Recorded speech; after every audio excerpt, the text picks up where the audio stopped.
आता बातमी तुळजापूरवरून आहे की तुळजाभवानी मंदिराच्या पुजाऱ्यांचा दारू पिऊन त्यांनी अक्षरशः गोंधळ घातलेला आहे। देऊळे कवायत कायद्यानुसार नोटीस त्यांना पाठवण्यात आलेली आहे। आक्रमक झालेल्या पुजाऱ्याने ऑफिसच्या काचा सुद्धा फोडल्या आणि संस्थांच्या कर्मचाऱ्यांना शिवीगाळ सुद्धा केली। तुळजापूर पोलिसात या संदर्भात या पुजाऱ्यावर गुन्हा दाखल करण्यात आलेला आहे। तुळजाभवानी मंदिर संस्थानने देऊळे कवायत कायद्यानुसार केलेल्या कारवाईचा मनात राग धरून मंदिर संस्थानच्या कार्यालयात या पुजाऱ्यांनी अक्षरशः गोंधळ घातला। तुळजाभवानी मंदिराच्या पुजाऱ्यानं दारू पिऊन मंदिर संस्थानच्या कार्यालयाची तोडफोड सुद्धा केली, नासधूस केली। मद्यधुंद अवस्थेत असलेल्या या पुजाऱ्यानं संस्थानच्या अधिकाऱ्याला शिवीगाळ देखील केला, अपशब्दांचा वापर सुद्धा केला। या प्रकरणी पुजाऱ्याच्या विरोधात तुळजापूर पोलीस स्थानकात गुन्हा दाखल करण्यात आलेला आहे।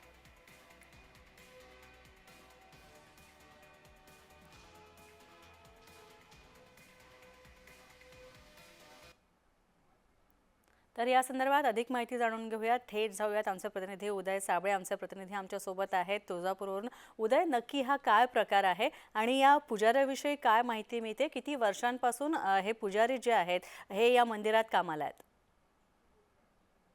नक्कीच नेहा, जर आपण बघितलं तर महाराष्ट्राची कुलस्वामिनी आई तुळजाभवानी मातेचं मंदिर जे आहे तुळजापूर येथील, त्या तुळजापूरच्या मंदिराच्या मंदिर संस्थांच्या एक देऊळ कवायत नावाचा एक कायदा आहे आणि या कायद्याच्या कलम 24 आणि 25 अंतर्गत पुजारी अनुप कदम यांना जे आहे ते एक नोटीस देण्यात आली होती आणि त्या नोटीसमध्ये म्हटलं होतं की 3 महिन्यांची मंदिर प्रवेश बंदी आम्ही तुमच्यावरती का करू नये असा याचा खुलासा मागितला होता। आणि खरं तर याचा राग मनात धरून कुठेतरी मद्यप्राशन करून पुजारी अनुप कदम यांनी 13 मे रोजी मंदिर संस्थानचं जे प्रशासकीय इमारतीचं कार्यालय आहे त्या ठिकाणी त्या कार्यालयात येऊन मद्यधुंद अवस्थेत येऊन त्या ठिकाणी अर्वाच्य भाषेत शिवीगाळ देखील केली।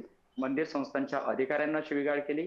इतकंच नाही तर म्हणजे शिवीगाळ केल्यानंतर एवढंच नाही तर मंदिर संस्थांकडून त्यांची समज देखील काढण्यात आली होती। मात्र या पुजाऱ्यांकडून काचांची अक्षरशः तोडफोड देखील करण्यात आली आणि त्यानंतर जर आपण बघितलं तर मंदिर संस्थांकडून या पुजाऱ्याच्या विरोधात गुन्हा देखील दाखल करण्यात आला आहे।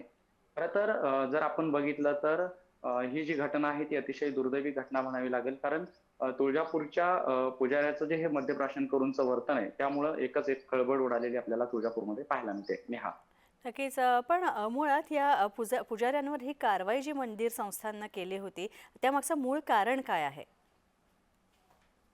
जर आपण बघितलं तर 15 एप्रिल रोजी जे कामकाज सुरू असताना एक घटना घडली होती की व्हीआयपी मंदिराच्या ज्या व्हीआयपी गेटवरती सुरक्षा रक्षकासोबत या पुजाऱ्याची काहीशी हुज्जत झाल्याची आपल्याला माहिती मिळते आणि त्यानंतर मंदिराकडून देऊळ कवायत कायद्यानुसार त्या पुजाऱ्यावरती कारवाई का करू नये याचा एक खुलासा मागण्यात आला होता आणि त्या खुलाशाचा राग कुठेतरी त्या अनुप कदम यांनी मनात धरला आणि त्यानंतर जी आहे ती कालची घटना घडली की जी मंदिरामध्ये जे आहे ते तोडफोड करण्यात आली। इतकंच नाही तर अधिकाऱ्यांना शिवीगाळ देखील करण्यात आली होती।